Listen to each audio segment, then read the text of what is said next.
Salut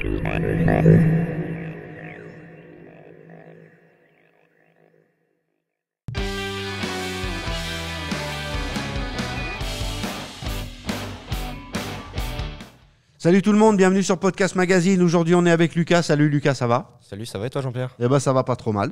Alors, Lucas est notre journaliste tech et Lucas, aujourd'hui, va nous parler de quoi?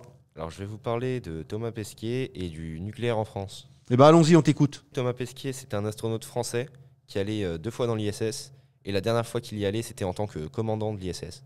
Donc franchement, c'est pas mal l'évolution. On entend dire qu'il y a un projet de base qui est en orbite autour de la Lune, où Thomas Pesquet irait dedans justement. Donc là, on sait qu'il est en entraînement dans les locaux de l'ESA. Et cette mission, elle serait prévue pour environ 2030. Alors moi, j'ai entendu une autre rumeur. Tu vas nous dire si tu as des infos là-dessus. Toujours en rapport avec Thomas Pesquet, j'ai entendu qu'il était sur le listing pour partir sur Mars. Qu'est-ce que tu en penses? Alors sur Mars, c'est pas pour tout de suite, parce que déjà le voyage il est très long et je pense que ça serait très compliqué pour les astronautes qui iraient justement pendant le voyage sur Mars. Ce serait très très long, ils n'auraient pas grand chose à faire au niveau des expériences et tout.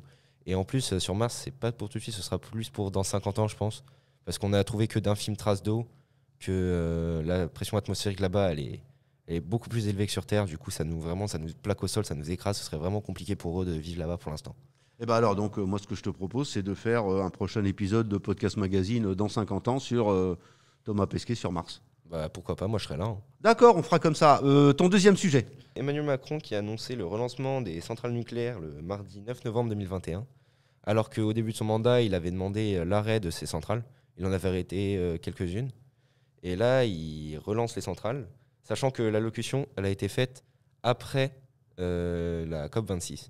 Donc, sachant que la France est déjà en Europe, est l'un des pays qui produit le moins de dioxyde de carbone, contrairement par exemple à l'Allemagne qui, elle, produit vraiment énormément de dioxyde de carbone. Et pourquoi l'Allemagne en produit autant? Parce qu'ils tournent aux centrales à charbon, ce qui fait que ça produit vraiment énormément de dioxyde de carbone. Et là, j'ai entendu dire qu'ils iraient peut-être pour une transition énergétique et qu'ils passeraient au nucléaire, justement. Eh ben super, on va en reparler. Dès que tu auras des nouvelles infos, tu reviens nous voir. Merci Lucas, c'était super. Moi, j'ai une dernière question. Je voudrais savoir, on se revoit la prochaine fois. Et la prochaine fois, on va parler de quoi? Alors, je ne sais pas encore et j'ai pas encore d'idée de sujet.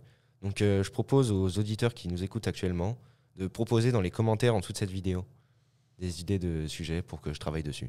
C'est super ça comme idée. Alors donc, vous nous écoutez, dites-nous ce que vous en pensez et donnez-nous des idées. Comme ça, Lucas va pouvoir bosser dessus. Merci Lucas, on se retrouve très vite. À bientôt, bye bye. À bientôt.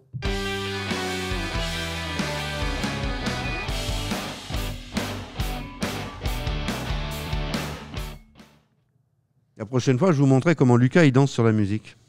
Faut rien dire ça. Ah d'accord, faut pas le dire ça. Bon, ok, je le dis pas alors.